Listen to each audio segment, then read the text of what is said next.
अस्सलाम वालेकुम, welcome to the show immigration with Tariq. Show का फॉर्मेट आपको पता होगा। अगर आपका इमिग्रेशन का कोई भी मसला है, आप इस शो में कॉल कर सकते हैं। मैं पूरी कोशिश करूंगा कि मैं आपको ऐसी इन्फॉर्मेशन दूं जो आपके लिए फ़ायदेमंद साबित हो। कॉल्स लेने से पहले अगर आपको याद हो, मैंने लास्ट वीक अपना शो नहीं किया। And merry Christmas and happy new year आप लोगों के लिए। एंड आई होप कि ये साल आपके लिए बहुत सारी खुशियाँ लेके आए। हम लोग अपने पहले कॉलर की तरफ चलते हैं। अस्सलाम वालेकुम। अस्सलाम वालेकुम सर। वालेकुम अस्सलाम। सर कैसे हैं? ठीक है। अल्हम्दुलिल्लाह मैं बिल्कुल खैरियत से है। सर मेरा एक ही सवाल है और आपका प्रोग्राम में बहुत शौक से देखता हूँ और बहुत मालूमात मुझे हासिल थैंक यू होती भाई, बहुत मेहरबानी। हाँ। सर मेरे पास इटालियन पासपोर्ट है और पिछले 4 साढ़े 4 साल से मैं यूके में जॉब भी कर रहा हूँ। तो सर मेरी एक सवाल है कि मेरा सिस्टर है और ब्रदर है। तो सर उनको मैं यहाँ भी सपोर्ट करा था 4 साढ़े 4 साल से और इटली से भी सपोर्ट करा था। वो शादीशुदा नहीं, उनकी 35-40 साल उसकी एज है। जी तो सर उनका मैं अप्लाई कर सकता हूँ या नहीं, क्योंकि कह रहे कि 31 दिसंबर के बाद अप्लाई नहीं कर सकते। तो सर सिर्फ ये पूछना था बस। ऑलराइट, शुक्रिया। थैंक यू सो मच आपकी कॉल का। इससे पहले कि मैं बोलूँ कि एक्सटेंडेड फैमिली मेम्बर की रिक्वायरमेंट्स क्या क्या हैं, तो पहले हम बात करते हैं एप्लीकेशन की जो ट्रांजिशनल अरेंजमेंट में आती है। अगर हम होम ऑफिस की पॉलिसी पढ़ें तो उसमें तो उन्होंने ये बोला है कि आप एक्सटेंडेड फैमिली मेम्बर्स के लिए भी अप्लाई कर सकते हैं as long as the relationship existed prior to 31 December. तो ज़ाहिर बात है आपका लीगल आर्ग्यूमेंट ये होगा कि जी हमारी रिलेशनशिप एग्जिस्ट करती थी प्रायर टू 31 दिसंबर बिकॉज मेरा वो भाई है, ब्लड रिलेशन है और मैं अब उसको स्पॉन्सर कर रहा हूँ। सो इन प्रैक्टिस, इन थ्योरी आप बिल्कुल अप्लाई करें। और अगर होम ऑफिस किसी वजह से बोलता है कि ये ट्रांजिशनल अरेंजमेंट में नहीं आता तो फिर आप उनको होम ऑफिस की वो वेबसाइट के अंदर जो उन्होंने लिखा है वो दिखा सकते हैं। आई होप वो कल वेबसाइट से उस चीज़ को उतार ना दें बिकॉज फिर प्रॉब्लम होगी आपको उसको शो करने के लिए। बिकॉज आई प्रिज्यूम एक जज चाहेगा कि आप उनको दिखाएं कि वेबसाइट के ऊपर क्या लिखा हुआ है। तो वेबसाइट पर इस वक्त ये लिखा हुआ है कि अगर एक रिलेशनशिप एग्जिस्ट करती है प्रायर टू 31 दिसंबर तो और आप यहाँ आके शिफ्ट हो गए तो आप बिल्कुल बिफोर जून 2021 अप्लाई कर सकते हैं। तो आप उस चीज़ को यूज़ करके बिल्कुल जनवरी के बाद भी उनकी एप्लीकेशन डाल सकते हैं। ये तो एक सवाल का जवाब हो गया। अब जो दूसरा आपका सवाल था, और आई थिंक सवाल भी नहीं था, एक स्टेटमेंट थी कि मेरे वो भाई हैं और बहन मतलब उनकी वाइफ हैं और आप उनको पैसे यहाँ आने से पहले भी भिजवा रहे थे। बिकॉज एक चीज़ मैं एक्सटेंडेड फैमिली मेम्बर में बहुत ज़्यादा देखता हूँ कि वो लोगों के वीज़े क्यों रिफ्यूज़ होते हैं। एक तो रिलेशनशिप रिक्वायरमेंट वो ज़्यादातर लोग पूरी कर लेते हैं। उनको ये समझ नहीं आती कि जो आपने फाइनेंशियल डिपेंडेंसी है वो शो करनी है prior coming to the UK. क्योंकि एक्सटेंडेड फैमिली मेम्बर वीज़ा है ही ये कि जी जो एक्सटेंडेड फैमिली मेम्बर आपके यूके से बाहर एग्जिस्ट करते थे before you came to the UK, आप उनको भी यहाँ लाना चाहते हैं। तो अक्सर मैं लोगों से मिलता हूँ, वो कहते हैं जी, और मैंने पहले भी शो में जिक्र किया है, दोबारा रिपीट कर देता हूँ कि जी हम फॉर एग्जांपल 5 साल से इधर हैं लेकिन जी पिछले 2 साल से हमारे पास रिकॉर्ड है, हम अपने भाई को या बहन जो भी एग्जाम्पल देता हूँ भाई को पैसे भिजवा रहे हैं। तो मैं कहता हूँ जी अगर आप 5 साल से इधर आए हुए हैं तो आपने ये दिखाना है कि 5 साल आने से पहले भी आप उनको पैसे भिजवा रहे थे। फिर कोर्ट ऑफ अपील का एक और केस आया, कोर्ट ऑफ अपील का एक और केस आया जिसमें उन्होंने कहा कि एक दफ़ा ये इस्टेब्लिश हो जाए कि ये आपके डिपेंडेंट है तो फिर डिपेंडेंसी में ब्रेक नहीं आनी चाहिए। यानी कि अगर आप बोलते हैं कि हाँ जी मुझे यहाँ फॉर एग्जांपल 3 साल हो गए और आने से 6 महीने पहले मेरी डिपेंडेंसी अपने भाई के ऊपर मैंने क्रिएट की, बहन के ऊपर क्रिएट की, जिनका भी आप नाम लेना चाहते हैं, जब एक दफ़ा वो क्रिएशन का टाइम पिक कर लेते हैं, मंथ एंड ईयर पिक कर लेते हैं, of course that has to be before you came to the UK, तो फिर उसमें ब्रेक नहीं आनी चाहिए। दैट इज़ अनदर थिंग जो कोर्ट ऑफ अपील ने बोली है। उसका ये मतलब नहीं होता कि हर मंथ पैसे भिजवा रहे हैं, बट जितने पैसे भिजवा रहे हैं वो मंथली के हिसाब से लिटरली उनको ज़रूरत पड़ती है, उस तरह कहने की बात है कि उनकी लिविंग कॉस्ट उससे पूरी हो रही है। तो इन शॉर्ट जो आपका जो मेन सवाल था वो तो यही है कि पॉलिसी उनकी ये बोल रही है तो बिल्कुल पॉलिसी का सहारा लेके आप अभी भी अप्लाई कर सकते हैं। आई डोंट फॉरगेट जो रेगुलेशन 8 की मेन रिक्वायरमेंट है वो आपको पूरी करनी है, जो मैं ये जिक्र कर रहा था कि यहाँ आने से पहले भी आप उनको स्पॉन्सर कर रहे थे और एक दफ़ा जब वो स्पॉन्सरशिप का मंथ एंड ईयर आप पिक कर लें उसके बाद कोई ब्रेक नहीं होनी चाहिए डिपेंडेंसी के ऊपर। एंड ऑफ कोर्स लोग मुझे ये भी कहते हैं कि तारिक भाई सिर्फ डिपेंडेंसी रेगुलेशन 8 में नहीं, उनमें ये भी बोला हुआ है कि मेंबर ऑफ हाउस होल्ड हों। तो वो ये बात याद रखें कि उस हाउस होल्ड की बात करें जो आप यूरोपियन कंट्री में आपका हाउस होल्ड था। बिकॉज कुछ लोग कहते हो जी पाकिस्तान में हमारा घर है, आपका घर हाउस होल्ड एक ही होता है जो आपका मेन रेजिडेंशियल होम होता है। तो उनका मतलब ये होता है कि अगर यूरोप में आप थे, वो अगर आपके साथ रहे तो वो तो ऑलमोस्ट लोग साथ लेके इधर आके आ जाते हैं, लेकिन ज़्यादातर हम डिपेंडेंसी उस वक्त शो करते हैं जब लोग किसी और कंट्री के अंदर रह रहे होते हैं। थैंक यू सो मच भाई आपकी कॉल का, ना wish you all the best. अगले कॉलर की तरफ चलते हैं। अस्सलाम वालेकुम। हाँ जी, अस्सलाम वालेकुम तारिक भाई, क्या हाल है? ठीक है अल्हम्दुलिल्लाह मेरे भाई, वालेकुम अस्सलाम। भाईजान, मेरा क्वेश्चन ये है कि तारिक भाई के हमने 7 ईयर बेस पे हमारा वीज़ा लगा था, ठीक है जी तो हमें अभी पब्लिक जो फंड है वो मिल रहे हैं वैसे, जी ठीक है तो हमारा ये है कि हमारी जो पहली एक्सटेंशन है ना वो होगी, वो ड्यू है सितंबर के सेकंड वीक में, ठीक है। जी तो हमारी एक जो बेटी है वो जुलाई में 10 साल की होगी, जुलाई के पहले वीक में, जी। ठीक है।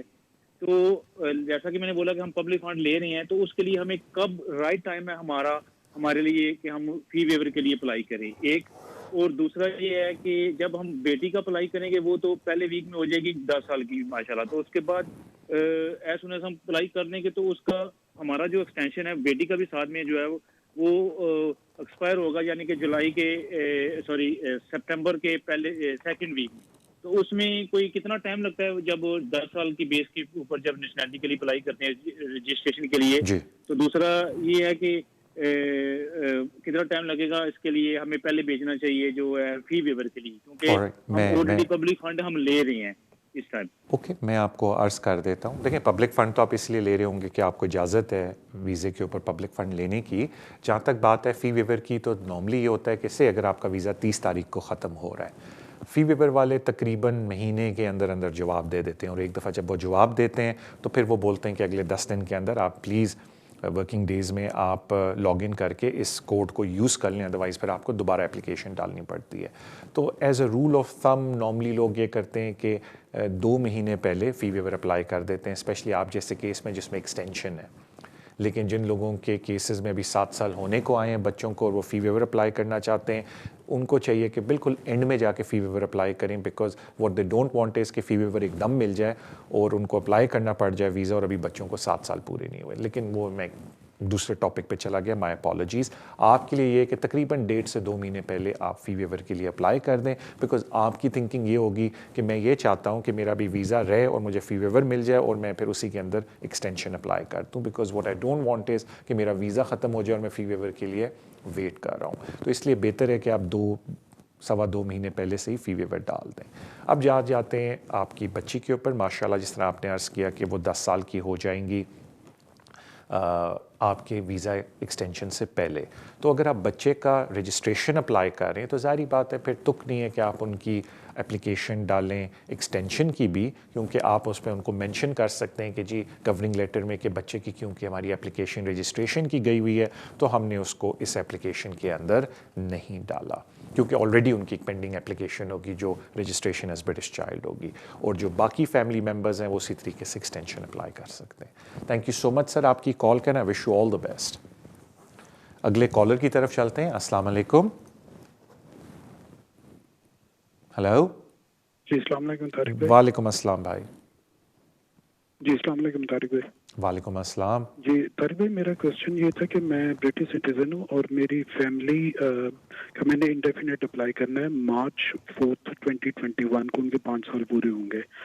तो पहला सवाल ये है कि क्या मैं 28 दिन पहले उनका वीज़ा अप्लाई कर सकता हूँ? सेकंड क्वेश्चन मेरा ये है कि क्या अभी भी प्रायोरिटी बेस पे हो सकता है वो जो एक्स्ट्रा पे करके हम इंडेफिनेट के लिए करते थे? और थर्ड क्वेश्चन ये है कि क्या मैं खुद भी अप्लाई कर सकता हूँ वो जो सुप्रा कुछ होता है सिस्टम है कि जहाँ से स्कैन करने होते हैं सारे documents? Alright, thank you so much मेरे भाई आपकी कॉल का। देखें, पहली बात यह है कि आखिरी 28 डेज़ बिल्कुल ग्रेस पीरियड में आते हैं, क्योंकि जब आप स्पाउस वीज़े पे सेटलमेंट अप्लाई करते हैं तो कानून ये कहता है कि आपको स्पाउस वीज़े के ऊपर 60 मंथ्स इस मुल्क में हो गए हों, यानी कि 5 साल। तो वो जो आखिरी के 28 डेज़ होते हैं 5 साल पूरे करने के लिए, वो ग्रेस पीरियड में आते हैं। यानी कि अगर आप कहते हैं जी मेरे 5 साल पूरे 30th को हो रहे हैं, तो आप 28 डेज़ पीछे चले जाएँ तो 3rd के बाद आप एनी टाइम एप्लीकेशन डाल सकते हैं, बिकॉज वो लास्ट 28 डेज़ को ग्रेस पीरियड में कंसिडर करते हैं। जहाँ तक बात प्रायोरिटी सर्विस की है, अनफॉर्चुनेटली इस वक्त कोई प्रायोरिटी सर्विस जो सेम डे ज़्यादातर जिनकी हम जिक्र करते हैं वो आ नहीं रही। और किसी ने मुझसे पूछा भी था आज इनफैक्ट दोपहर को कि तारिक भाई क्या लगता है आपको प्रायोरिटी सर्विस कब तक आएगी। देखें, जो इस वक्त कोविड के हालात हैं, दे वांट कि आपकी इंटरेक्शन कम से कम हो ऐसे सेंटर्स के अंदर जहाँ इतनी ज़्यादा पब्लिक आती है, तो वो भी गवर्नमेंट बिल्डिंग के अंदर, तो अपने आप रिस्क को वो मिटिगेट करना चाहते हैं, कम से कम रखेंगे। तो कल शायद हो जाए, लेकिन मुझे अभी अनकरीब लगता नहीं है कि प्रायोरिटी सर्विस आएगी। बिकॉज अगर आप मीडिया में भी देखें तो इस वक्त नंबर 1 प्रायोरिटी है कि वैक्सीनेशन शुरू हो, नंबर 1 प्रायोरिटी है कि कम से कम इंटरेक्शन हो लोगों के साथ, तभी तो ये सारे दफातर और हर चीज़ें बंद हुई हुई हैं।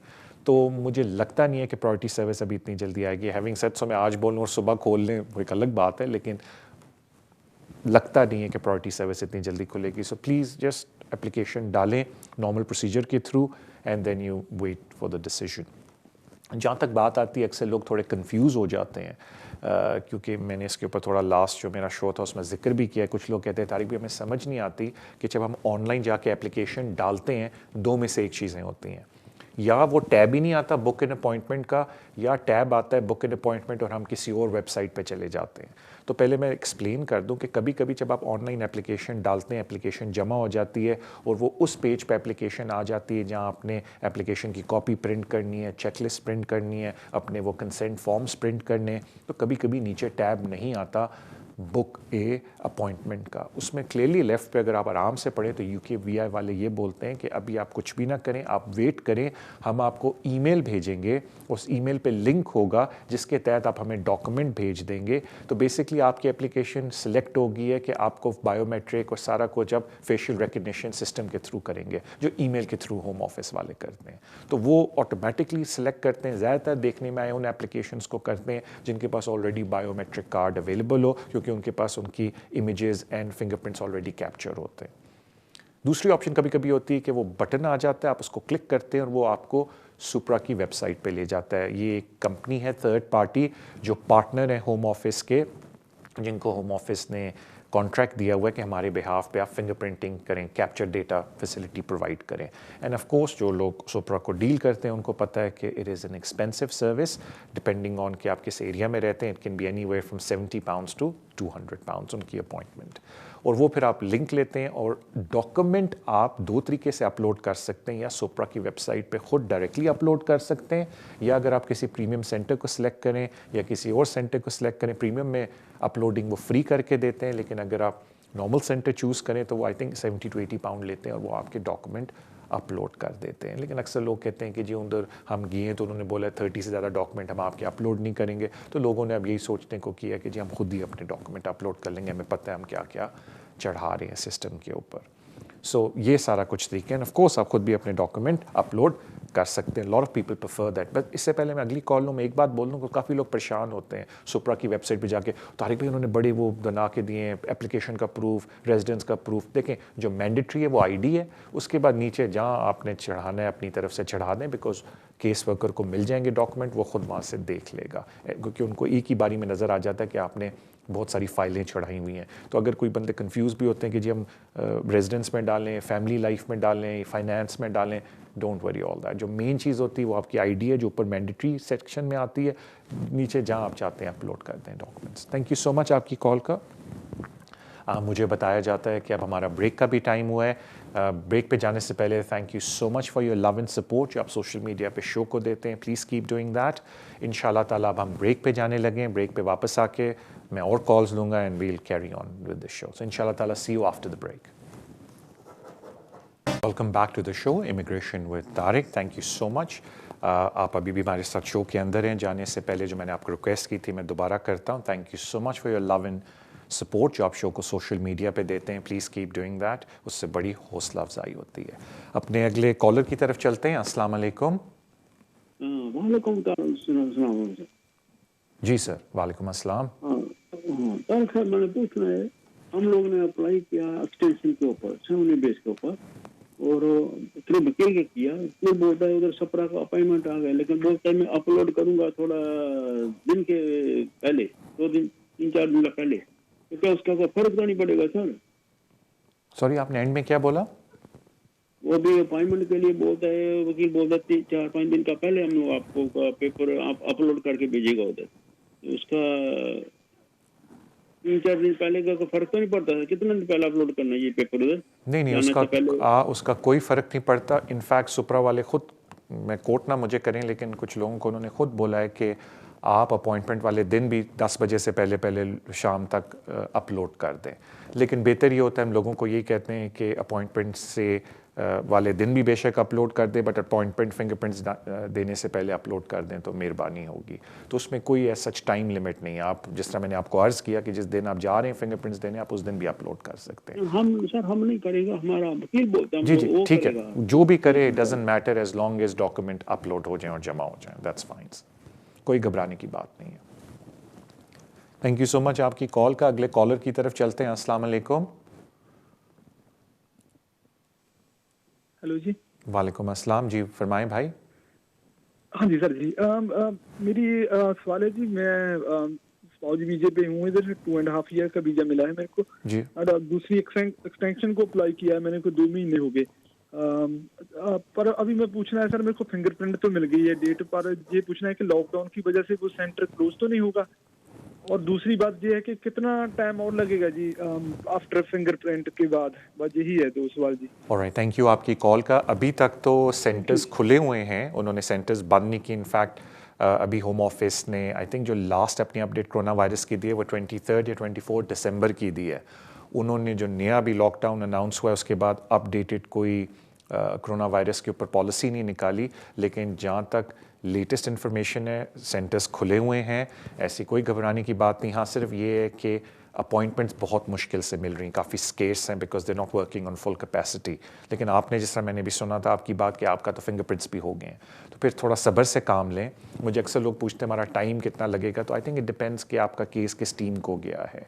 कुछ टीम मेंबर्स ज़्यादा बैठे होते हैं, जल्दी केस हो जाता है। कुछ में ये है कि अगर खुदा न खास्ता उनके डिपार्टमेंट में कोई इशू हो जाए, कोई प्रॉब्लम हो जाए, तो ज़ाहिर बात है कि फिर लोग कम आएंगे काम पे, तो शायद केसेस थोड़े लेट से डिसाइड हो। तो सब्र के अलावा आप कुछ नहीं कर सकते। थैंक यू सो मच आपकी कॉल का। अगले कॉलर की तरफ चलते हैं। अस्सलाम वालेकुम। हेलो, हाँ जी, नमस्ते सर। नमस्ते। हाँ जी सर, मेरे ना फिंगरप्रिंट्स के लिए डेट मिल गई है। मैं यहाँ स्पाउस वीजे पे हूँ और वीजा एक्सटेंशन के लिए अप्लाई किया था। तो मेरा क्वेश्चन ये था कि मुझे ना याद नहीं कि मैंने ऑनलाइन जो डॉक्यूमेंट्स थे वो अपलोड कर दिए थे या नहीं। और जब अब मैंने जाना है तो मुझे कौन कौन से सपोर्टिंग डॉक्यूमेंट लेकर जाने हैं, वो ज़रूरत है? अगर है तो कौन कौन से होते हैं, क्या आप बता सकते हैं? नहीं, आपका देखें, आपने अपलोड कर दिए हैं डॉक्यूमेंट अपने? मुझे सर पूरा श्योर नहीं है।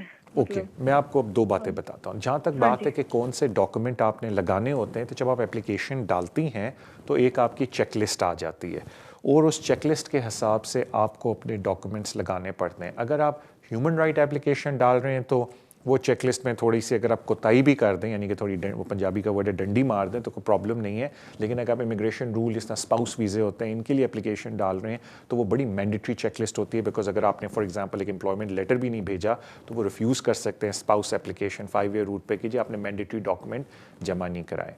तो मुझे नहीं पता आपने किसी को इस्तेमाल किया है या आपने खुद एप्लीकेशन डाली है, लेकिन वो चेकलिस्ट आती है। अब बात आ जाती है उस चेकलिस्ट को आपने अपलोड करना है। अगर आप उस चेकलिस्ट को लेके चली जाएंगी उस दिन जिस दिन वो आपकी अपॉइंटमेंट है, तो वो फिर उनको सर्विस बुक करनी पड़ती है जाने से पहले। मुझे पर्सनली तो नहीं पता कि अगर किसी ने सर्विस बुक ना की और वो उसी दिन बुक कर सकते हैं या नहीं। आई एम प्रीटी श्योर कि कोई ना कोई मैकेनिज़्म उनका होगा सुपरा वालों का कि अगर आपने अपॉइंटमेंट बुक नहीं की तो आप उधर जाके भी बुक कर सकते हैं, वरना वो आपको ज़ाहिर बात है उस दिन का तो टाइम देंगे कि आप डॉक्यूमेंट अपलोड कर दें। तो ज़्यादातर लोग जो खुद अपलोड नहीं कर सकते वो फिर सुपरा की उनकी वेबसाइट पर जाके सर्विस ख़रीदते हैं अपने सेंटर से कि जी मैं ले आऊँगा सारा या ले आऊँगी सारे डॉक्यूमेंट, आप स्कैन कर दें। फिर अभी आपने जिक्र किया कि मुझे पता नहीं है कि मैंने डॉक्यूमेंट कोई चढ़ाई भी है या नहीं, तो उसका बड़ा आसान तरीका है, जो आपकी सुपरा की वेबसाइट है उस पर जब आप लॉगिन करते हैं तो टॉप पे जो लाल वाला बार है उस पर अपॉइंटमेंट की चीज़ आती है, मैनेज सर्विसेज होते हैं, और साइड पे आता है अपॉइंटमेंट बुकिंग या मैनेज सर्विसेज। उसमें से एक बटन क्लिक करें तो वो खुल के बता देते हैं, डॉक्यूमेंट अपलोड वाला सॉरी, आप जब बटन क्लिक करेंगे तो वो खुल के बता देते हैं कि कौन कौन से डॉक्यूमेंट अपलोड हुए हैं।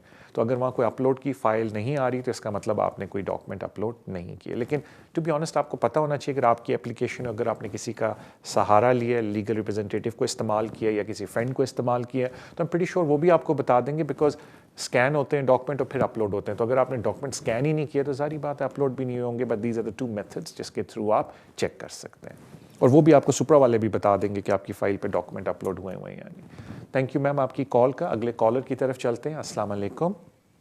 वालेकुम अस्सलाम तारिक भाई, अस्सलाम वालेकुम। वालेकुम अस्सलाम। तारिक भाई मेरा एक सवाल था ये ट्रैवल डॉक्यूमेंट के मतलब कि जब नेशनलिटी के लिए एप्लीकेशन करते हैं तो क्या ये ट्रैवल डॉक्यूमेंट उस वक्त जमा हो जाते हैं या हम उसको यूज कर सकते हैं कि एप्लीकेशन जब आपने नेशनलिटी की एप्लीकेशन कर दी, अब उसका डिसीजन आ जाने में हो सकता है 5 महीने लगे, 6 महीने लगे, तो उस पीरियड में क्या हम उसको यूज कर सकते हैं या वो जब एप्लीकेशन करते हैं वो उस वक्त सिलेंडर कर देते हैं? थैंक यू सर आपकी कॉल का। पहले मैं जिक्र थोड़ा कर दूँ पहले ज़माने में, क्योंकि उससे थोड़ी कन्फ्यूजन क्लियर हो जाएगी। पहले ज़माने में ये होता था, मैंने से पहले ज़माना कुछ अर्सा पहले, कि सारे डॉक्यूमेंट पोस्ट में जाते थे। ज़ाहिर बात है आपका ट्रैवल डॉक्यूमेंट भी पोस्ट में चला गया, अगर प्रूफ ऑफ आईडी के तौर पे आप वो इस्तेमाल करते थे तो आप वैसे ही ट्रैवल नहीं कर सकते थे। और अगर किसी बंदे ने ट्रैवल करना होता तो होम ऑफिस को कॉन्टैक्ट करता था, कहता है मेरी एप्लीकेशन विड्रॉ ना करें, मुझे मेरे डॉक्यूमेंट दे दें क्योंकि मैंने कहीं ट्रैवल करना है। बिकॉज आप बिल्कुल ट्रैवल कर सकते हैं, आपके पास इनडेफिनेट है, और अब आप नेशनैलिटी के लिए अप्लाई करें, इन अदर वर्ड्स नेचुरलाइजेशन के लिए अप्लाई करें। अब सिस्टम जो नया वाला है उसमें जो ज़बरदस्त चीज़ है, अच्छी बात है कि डॉक्यूमेंट आप रखते हैं, सिर्फ स्कैन करते हैं। तो इन शॉर्ट बिल्कुल आप कहीं भी ट्रैवल कर सकते हैं, बिकॉज आपके पास already indefinite leave to remain है, और वो आपके पास इनडेफिनेट है। जो नेशनैलिटी की एप्लीकेशन है, इन अदर वर्ड्स नेचुरलाइजेशन की जो एप्लीकेशन है, वो आप डाल चुके हैं। उस पर अब वो 8 महीने लगाते हैं, 9 महीने लगाते हैं डिसाइड करने में। अब उसका मतलब तो नहीं कि आप घर बैठे रहें, अगर आप ट्रैवल करना चाहते हैं, and of course subject to हमारे फॉरेन ऑफिस की इंस्ट्रक्शंस, बिकॉज सर्टन कंट्रीज़ में ट्रैवलिंग इजाज़त नहीं कोरोना की वजह से। दैन ऑफ कोर्स अगर आप वो क्राइटेरिया मीट करते हैं ट्रैवलिंग का कोविड की वजह से, आप बिल्कुल ट्रैवल कर सकते हैं। थैंक यू सो मच भाई आपकी कॉल का, and wish you all the best in your application. अगले कॉलर की तरफ चलते हैं। अस्सलाम वालेकुम। जी वालेकुम सलाम तारिक भाई। तो भाई जी मुझे मेरे 2 क्वेश्चन हैं, प्लीज अगर आप जवाब दे दें। पूरी कोशिश करूँगा भाई। हेलो जी मैं सुन रहा हूँ भाई, अपना सवाल पूछिए। जी भाई साहब, वो असल में हमको ना आउट ऑफ पे 2.5 साल का वीजा मिला है, तो क्या उसके मैं ये पूछना चाहता हूँ कि असल में मेरी जो वाइफ है वो पाकिस्तान की है, मैं इंडिया को, हमने असाइलम किया था, आउट ऑफ रूल पे हमको 2.5 साल का उनको वीजा दिया। क्या हम लोग एक दूसरे की कंट्री में जा सकते हैं कि नहीं जा सकते, या क्योंकि जो मेन एप्लीकेंट था वो जो पाकिस्तान की मेरी वाइफ है उसकी वो एप्लीकेंट थी, क्या मैं इंडिया जा सकता हूँ या मैं इसको लेके जा सकता हूँ इंडिया? और दूसरा ये क्वेश्चन है कि जब हम लोग दोबारा 2.5 साल के बाद अप्लाई करेंगे तो फी वेवर अप्लाई कर सकते हैं बार बार हम लोग 4 दफा के नहीं कर सकते? प्लीज मैं आप। और आपके कोई बच्चे भी हैं रिलेशनशिप में या सिर्फ आप दोनों हैं? बच्चे भी हैं, हमने शादी की हुई है। ठीक है, बच्चे 7 साल से ऊपर होंगे? नहीं, कम है, 7 साल से कम है सारे। लेकिन कोई ब्रिटिश या कोई ऐसा चक्कर नहीं? जी मेरी बच्ची ब्रिटिश है। ब्रिटिश, एक ब्रिटिश है आपकी? जी ठीक है, thank you so much sir. मैं क्यों ये सवाल आपसे पूछ रहा था कि 2.5 साल का वीज़ा नॉर्मली मिलता है हमें फैमिली एंड प्राइवेट लाइफ के ऊपर। तो जिस तरह आपने मुझे बताया कि आप दोनों इस मुल्क में, यानी कि एक आप में से एक के पास इंडेफिनेट ब्रिटिश पासपोर्ट नहीं है, तो मैंने ये जम्पशन ली कि मे बी आपका बच्चा क्वालिफाइंग चाइल्ड है, मीनिंग वो ब्रिटिश चाइल्ड है, या उसको 7 साल इधर हो गए। तो आपने अर्ज़ किया कि वो ब्रिटिश है, तो इसका मतलब ये कि ऑल्दो आपने असाइलम किया था लेकिन उन्होंने वीज़ा आपको असाइलम पे नहीं दिया, उन्होंने वीज़ा आपको फैमिली एंड प्राइवेट लाइफ पे दिया है। तो कहने का मतलब है कि आपको रेफ्यूजी के तौर पे रिकग्नाइज़ नहीं किया। तो क्योंकि आप रेफ्यूजी स्टेटस आपको नहीं मिला हुआ, तो उस तरह की कोई कंडीशन आप पे अप्लाई नहीं करती, आप बिल्कुल अपनी कंट्री या उनको अपने साथ लेके जा सकते हैं, वाइस वर्सा। जहाँ तक बात आती है फ़ी वेवर की, जो ये FLRFP एप्लीकेशंस हैं, फॉर्चुनेटली ये उनमें से एक एप्लीकेशंस है जिनमें फ़ी वेवर मिलता है। तो आप जितनी दफ़ा भी अप्लाई करें, चाहे 4 दफ़ा आप फ़ी वेवर मांग सकते हैं। Of course it is subject to कि उस वक्त की रिक्वायरमेंट्स क्या हैं फ़ी वेवर की। जिस तरह आजकल कोविड की वजह से they are very favourable on fee waivers. 2.5 साल बाद क्या होता है हू नोज़, बट बिल्कुल आप हर दफ़ा अप्लाई कर सकते हैं subject to the current conditions. So thank you so much आपकी कॉल का। अगले कॉलर की तरफ चलते हैं। अस्सलाम वालेकुम। जी अस्सलाम वालेकुम तारिक भाई। वालेकुम अस्सलाम जी। ये तारिक भाई मेरे दो क्वेश्चन हैं। एक तारिक भाई ये है कि मेरे फैमिली का मैंने इंडेफिनेट अप्लाई करना है 5 ईयर रूट पर नेक्स्ट मंथ। और एक्चुअली जब मैंने फर्स्ट उनका एक्सटेंशन के लिए अप्लाई किया था तो उस वक्त मैं चाइल्ड बेनिफिट ले रहा था एक अपनी बेस के ऊपर। मेरे बच्चे जो उनसे हैं वो पाकिस्तान से आए थे, इधर वो ब्रिटिश सिटीजन नहीं थे। तो उस वक्त मैंने इनको चाइल्ड बेनिफिट वालों को सारे अपनी सिचुएशन बताई थी, तो उन्होंने मुझे एक लेटर भेजा था कि मैं एलिजिबल हूँ चाइल्ड बेनिफिट से लेने में। वो लेटर मैंने होम ऑफिस को भी भेजा था और एक्सटेंशन हो गई थी। क्वेश्चन ये है कि अभी मैं इंडेफिनेट के लिए अभी भी मैं ले रहा हूँ, बेटी मेरी ए लेवल्स पर है, तो इसमें कोई प्रॉब्लम तो नहीं होगी? पहला क्वेश्चन। और सेकंड क्वेश्चन ये है कि आया अभी जब इंडेफिनेट के लिए हम अप्लाई करते हैं तो अगर कोई प्रॉब्लम हो तो वो डिफरेंट रूट पे तो नहीं डाल देते कि जैसे 5 ईयर के बाद इंडेफिनेट मिलता है? जी okay, thank you so much आपकी कॉल का। पहले मैं आपको बता देता हूँ सेकंड सवाल का जवाब और फिर पहले पे आते हैं, क्योंकि ये सेकंड की एक चीज़ मैं देख चुका हूँ किस तरीके से वो डील करते हैं, तो मैं आपको अर्ज़ पहले वो कर देता हूँ। अब आप जब सेटलमेंट एप्लीकेशन डालते हैं, मुझे कोट ना करें एग्जैक्ट प्राइस क्या है, उसकी कॉस्ट क्या है, but I think it's about 2300 pounds है, उसमें IHS नहीं होता। तो अगर आप इनडेफिनेट की एप्लीकेशन डालते हैं और किसी वजह से होम ऑफिस ये कहता है कि आप इनडेफिनेट की रिक्वायरमेंट को मीट नहीं करते, लेकिन एक्सेप्शनल सर्कमस्टांसेस की वजह से, जो कि ज़्यादातर केस होता है, हम आपको 2.5 साल का वीज़ा दे देते हैं बिकॉज हम आपको 5 ईयर रूट से 10 ईयर रूट पर डालने लगे हैं, तो फिर वो आपसे IHS सरचार्ज मांगते हैं। बिकॉज जब आपने इनडेफिनेट एप्लीकेशन की थी आपने उस वक्त IHS पे नहीं किया। तो इस वक्त आपको पता है कि IHS almost I think 1560 pound बनता है, डोंट कोट मी बट रफली, तो वो आपसे वो पेमेंट मांगेंगे। अब कुछ लोग मुझे मुड़ के कहते हैं तारिक भाई अगर उन्होंने मुझे फिर 2.5 साल का वीज़ा दिया तो मेरी तो इनडेफिनेट एप्लीकेशन का मैंने 2300 दिया, मुझे उनको डिफरेंस वापस देना चाहिए बिकॉज 2.5 साल वाली एप्लीकेशन की फ़ीस 1100 पाउंड है, राउंड ऑफ मैं कर रहा हूँ। लेकिन अनफॉर्चुनेटली होम ऑफिस का व्यू ये है कि आपने हमें 2300 दिए एप्लीकेशन को डिसाइड करने को, हमने डिसीजन ले लिया और हमने ये डिसाइड किया कि हम आपको फैमिली रूट पे डालने लगे हैं 10 ईयर्स के, तो आप अपने मेहरबानी करके 1500 पाउंड और जमा कराएं IHS के। तो कहने का मतलब है कि अगर किसी वजह से वो आपको रिफ्यूज़ करते हैं तो नुकसान आपका ये, क्योंकि आपके बच्चे ब्रिटिश हैं जिस तरह आई थिंक आपने जिक्र किया था, तो वो आती तो हैं एक्सेप्शंस के अंदर, तो वो फिर उनको अगर 10 ईयर रूट पे डालते हैं तो जो नुकसान होगा आपका, अगर किसी खुदा ना खास्ता किसी वजह से एप्लीकेशन रिफ्यूज़ होती है, तो वो 1500 समथिंग पाउंड का है जो आप IHS का सरचार्ज देंगे। तो ये तो जवाब था आपका सेकंड सवाल का। जो पहला सवाल है, देखें टेक्निकली चाइल्ड बेनिफिट भी रिकोर्स टू पब्लिक फंड में आता है, लेकिन थ्योरी में देखने में ये आया है, प्रैक्टिस में देखने में आया कि होम ऑफिस वाले उस बेसिस के ऊपर अभी तक तो जितना मैंने देखा है रिफ्यूज़ नहीं करते, लेकिन अगर कल वो सख्ती करना शुरू हो जाए तो बिल्कुल वो रिफ्यूज़ करना शुरू हो जाएंगे कि जी आपने क्यों बेनिफिट लिया, इंटाइटलमेंट अपनी जगह, लेकिन ये अगर आप पब्लिक फंड्स वाली पॉलिसी को देखें उसमें ये लिखा हुआ है हम लोगों ने कि ये रिकोर्स टू पब्लिक फंड में आता है। अब उसकी लीगल आर्ग्यूमेंट क्या है वो एक अलग मैटर है, वो उस पर मैं अभी डिटेल में नहीं जाना चाहता कि क्या हम उसको डिफेंड कर सकते हैं, हम उसको फाइट कर सकते हैं कोर्ट में, वो एक अलग मैटर है, हम उस पर नहीं जा रहे, जुडिशल रेमेडी पे हम नहीं जा रहे। हम सिर्फ ये बात करें कि हाँ अगर वो सख्ती अप्लाई करें तो बिल्कुल रिफ्यूज़ कर सकते हैं, लेकिन जितना मैंने देखा है कि वो चाइल्ड बेनिफिट पे एटलीस्ट रिलैक्स होते हैं। हाँ अगर आप फुल टाइम बाकी सारे बेनिफिट लेना शुरू हो जाएं तो फिर मे बी केस पर थोड़ा मुड़ के ज़रा देखें, बट उसकी लीगल रेमेडी भी है, लेकिन उस पर एप्लीकेशन क्या है वो केस बाय केस है। But anyway thank you so much आपकी कॉल का। अगले कॉलर की तरफ चलते हैं। अस्सलाम वालेकुम। वालेकुम, मैंने आपसे 2 क्वेश्चन पूछने थे।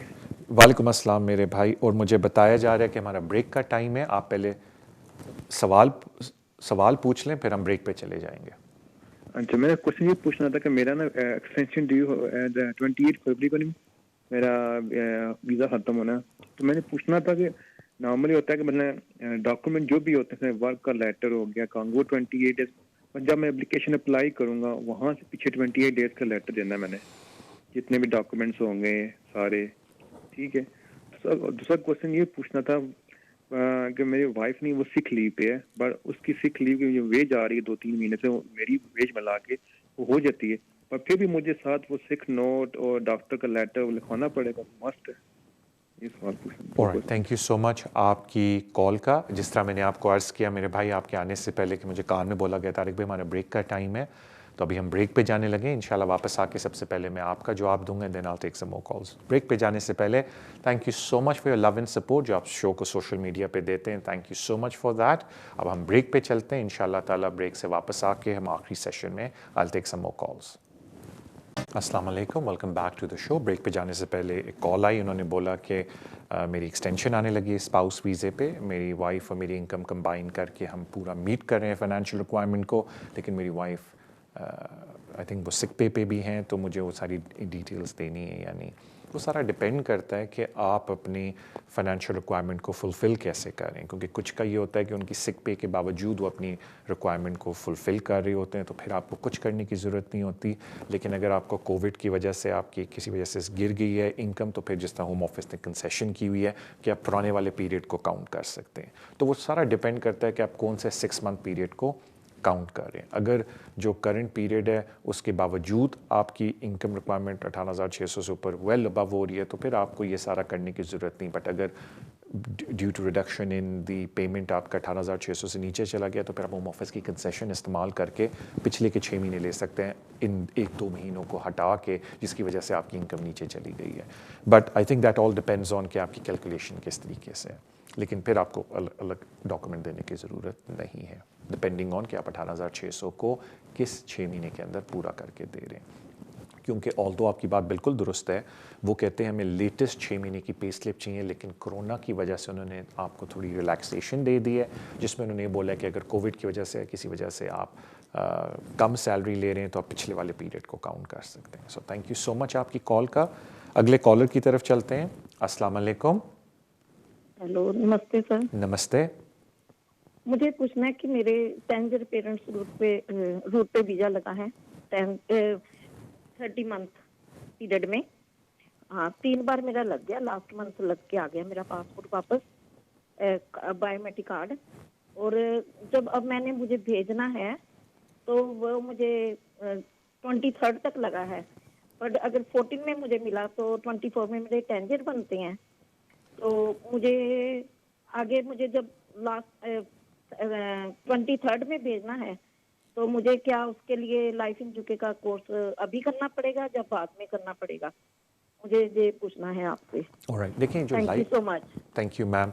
जो लाइफ इन द यूके है वो उस वक्त देना है जब आपने सेटलमेंट की एप्लीकेशन डालनी है। तो अगर आप उससे पहले एक्सटेंशन की एप्लीकेशन डाल रहे हैं, बिकॉज सेटलमेंट का पीरियड पूरे होने में और एक्सटेंशन में गैप बड़ा है, तो फिर बिल्कुल आपको लाइफ इन द यूके करने की ज़रूरत नहीं अगर आप एक्सटेंशन एप्लीकेशन डाल रही हैं। एक बात याद रखें, लाइफ इन द यूके डालना है जब आप सेटलमेंट की एप्लीकेशन डाल रही हैं लॉन्ग रेजिडेंस की बेस पे, अगर वो आप उस तरह से 10 ईयर काउंट कर रहे हैं तो फिर उस वक्त आपको लाइफ इन द यूके करना है। एप्लीकेशन के ऊपर वो डिपेंड करता है पहले से करने, और कुछ लोग पहले इसलिए मैम कर लेते हैं कि लाइफ इन द यूके की कोई एक्सपायरी डेट नहीं होती, तो लोग कहते हैं जी हम पहले कर लें। अनलाइक इंग्लिश टेस्ट जो ये होते हैं एबिलिटी करने की इंग्लिश को, जो आपको पता है अब 2-3 नए टेस्ट सेंटर्स भी आ गए, नॉर्मली इनकी 2-2 साल की वैलिडिटी होती है। थैंक यू सो मच आपकी कॉल का। अगले कॉलर की तरफ चलते हैं। अस्सलाम वालेकुम।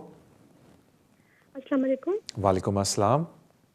अस्सलाम वालेकुम तारिक भाई, मैंने ना आपसे पूछना था ये कि मैंने सिटीजनशिप की एप्लीकेशन की थी जी अक्टूबर में शायद, तो दिसंबर में लास्ट मंथ 20 को मेरा डिसीजन आ गया था, ईमेल मुझे आई थी कि मेरी एप्लीकेशन सक्सेसफुल हो गई है जी। तो अभी उसके अंदर उन्होंने बहुत लंबा चौड़ा बना के भेजा हुआ है कि हमसे कांटेक्ट ना करें और ना ही काउंसिल से कांटेक्ट करें सिटीजनशिप सेरेमनी के मतलब, कि हम आपका खुद से ही वो सर्टिफिकेट डिस्पैच करेंगे, और कोरोना के मतलब लिखा हुआ था कि अभी वो कुछ नहीं हो सकता।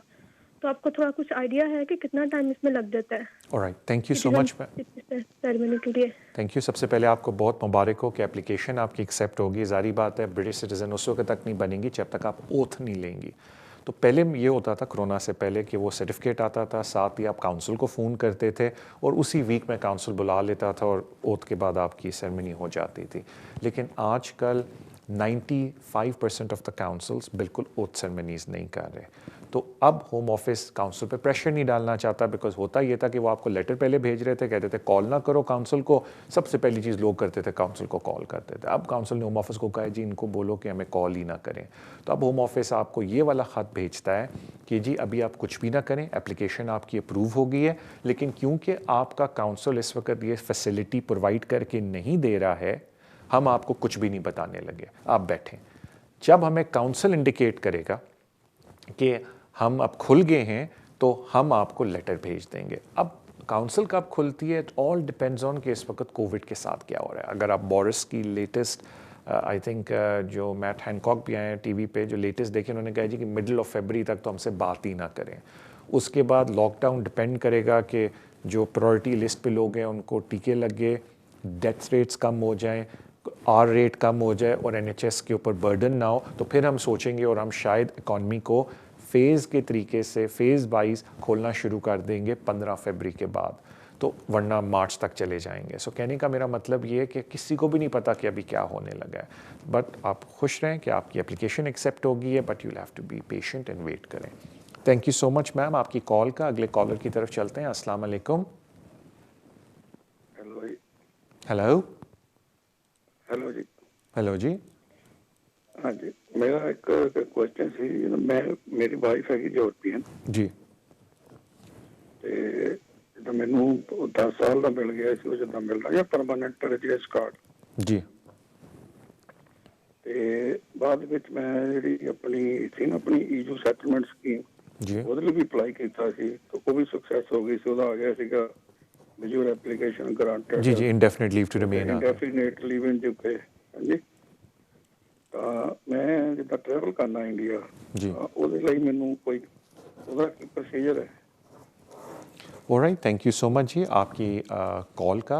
पहले मैं एक बात लोगों को क्लियर कर दूं, क्योंकि आपने अच्छा जिक्र किया, लेकिन कुछ लोगों को अभी भी नहीं पता, बिकॉज मुझे फ़ोन करके पूछते हैं कि अगर आपको पुराने EU रेगुलेशन के अंडर परमानेंट रेजिडेंस भी मिला हुआ था, जो कार्ड है PR का, आपको फिर भी EU सेटलमेंट स्कीम के थ्रू इंडेफिनेट अप्लाई करना है, मतलब नहीं वो अप्लाई करना है। सो इन अदर वर्ड्स होता ये कि जिनके पास PR थी, जो कार्ड के ऊपर थी, जब वो EU सेटलमेंट स्कीम के थ्रू अप्लाई करते हैं तो वो उनको एक ऑनलाइन कंफर्मेशन मिल जाती है कि आपके पास इंडेफिनेट लीव टू रिमेन है, और ये भी आपके लिए करना ज़रूरी है। अक्सर लोग मुझे बाद में कहते हैं तारिक भाई हमें तो पता ही नहीं था हमने करना है, हालांकि आप होम ऑफिस की वेबसाइट देखें, पुराने शोज़ देखें, मैं इसमें बड़े अरसे से लोगों को कहता आ रहा हूँ।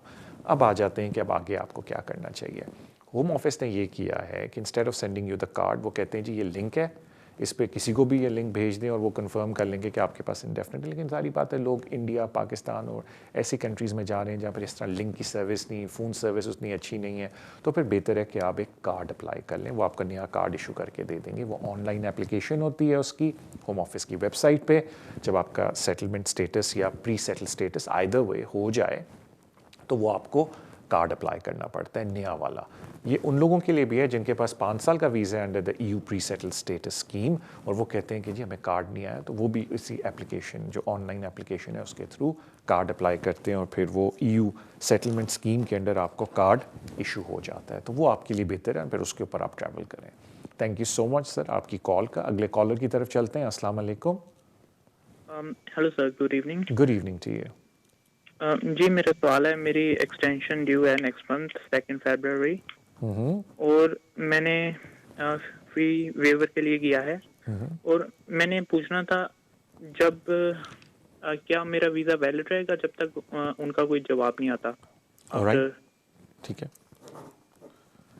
थैंक यू सो मच भाई। सॉरी, और तो कोई सवाल नहीं था ना आपका? अच्छा, आप चले गए। यार ये आपने बहुत अच्छा सवाल किया है। पहले मैं इसका थोड़ा बैकग्राउंड दे दूं, और ये मैंने पहले भी इसका जवाब दिया था, और आई होप कि होम ऑफिस इसके ऊपर थोड़ी सी वजाहत कर दे। और मैं क्यों बोल रहा हूँ वजाहत कर दे, क्योंकि मैं आपको एक्सप्लेन करता हूँ।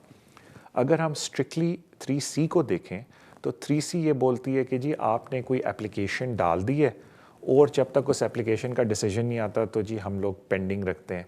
लेकिन ये जो फ़ी वेवर वाली एप्लीकेशंस हैं, ये लीव टू रिमेन एप्लीकेशन नहीं है, ये फ़ी वेवर की एप्लीकेशन है। तो टेक्निकली अगर देखा जाए तो 3C में नहीं आती। हाउएवर होम ऑफिस ने अपनी फ़ी वेवर की पॉलिसी में ये बोला हुआ है कि अगर आपने फ़ी वेवर अप्लाई किया है और आपका किसी वजह से वीज़ा ख़त्म भी हो जाता है, बिल्कुल फ़िक्र न करें जब तक हम फ़ी वेवर का आपको जवाब नहीं देते, बिकॉज उसके अंदर हम आपको बता देंगे हम रिफ्यूज़ करते हैं, 10 दिन के अंदर आप एप्लीकेशन डाल दें, या हम एक्सेप्ट करते हैं और 10 दिन के अंदर आप एप्लीकेशन डाल दें। तो in other words home office ने फ़ी वेवर पॉलिसी में ये बात बोली हुई है कि जी हम इसका कोई एडवर्स इफेक्ट आपके ऊपर नहीं लगाएंगे।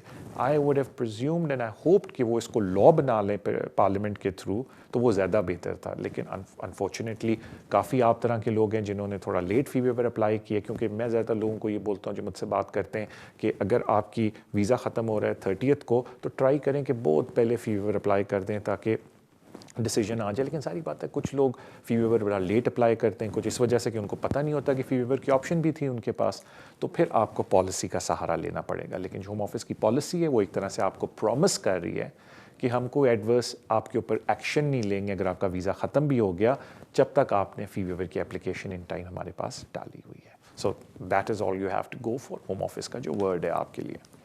थैंक यू सो मच आपकी कॉल का मेरे भाई। अगले कॉलर की तरफ चलते हैं। अस्सलाम वालेकुम। वालेकुम अस्सलाम भाई। जी क्या हाल है भैया, ठीक ठाक है? अल्लाह का बहुत शुक्र है, थैंक यू सो मच। जी क्या हाल है आपका? मैं प्रोग्राम देख रहा था भैया, सवाल था मेरा कुछ। हेलो जी जी मैं सुन रहा हूँ, आपकी बात ही सुन रहा हूँ। जी मैं बता सकता हूँ सवाल जो हाँ बिल्कुल बताएं और मैं जवाब देता हूँ।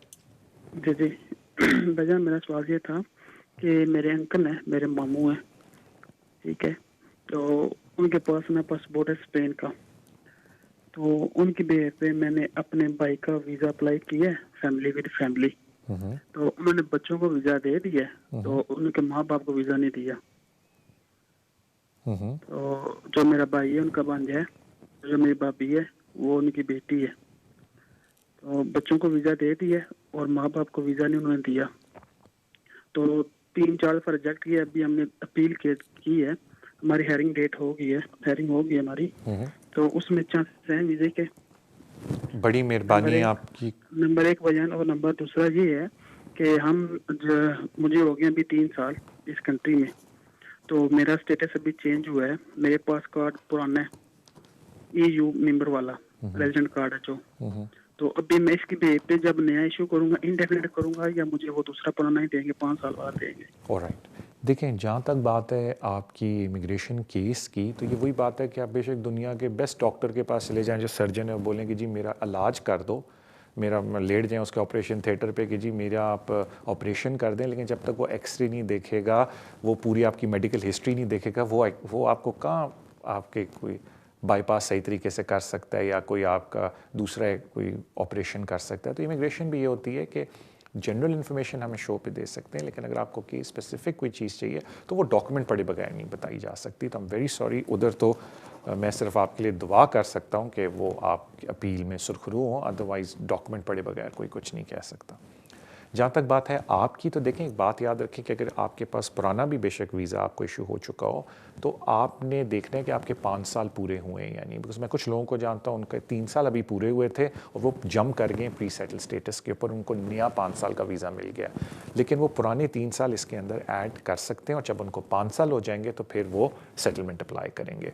तो मुझे ये तो नहीं पता कि पहले आपने बोला तारिक भाई मेरे पास 3 साल का वीज़ा था, तो अभी आपको अगर नया 5 साल का भी वीज़ा मिल गया तो आपको पूरे 5 साल वेट करने की ज़रूरत नहीं है। पुराने 3 साल आप नए 5 साल वाले वीज़े में ऐड करके उस 5 साल वाले वीज़े में जब 2 साल और हो जाएंगे, यानी कि टोटल 5 साल हो जाएंगे, आप सेटलमेंट अप्लाई कर सकते हैं। बिकॉज एक बात याद रखें, EU लॉ के अंडर सेटलमेंट अप्लाई करनी है जब आप TT राइट्स या आपके जो पार्टनर है TT राइट एक्सरसाइज कर चुके हैं 5 ईयर पीरियड के लिए, कोई उसमें शॉर्टकट नहीं है, तो टोटल 5 ईयर पीरियड आपने पूरा करना है। Thank you so much. मुझे बताया गया कान में कि तारिक में हमारा ये शो अख्ताम पे आया। Thank you so much for your love and support जो आप शो को सोशल मीडिया पे देते हैं। Please keep doing that. अपना ख्याल रखें। इंशाल्लाह ताला आपसे, ऑल्दो लॉकडाउन है लेकिन इंशाल्लाह ताला आपसे मुलाकात अगले हफ्ते भी होगी। एंड अपना ख्याल रखें इस पूरे वीक। अल्लाह हाफिज़।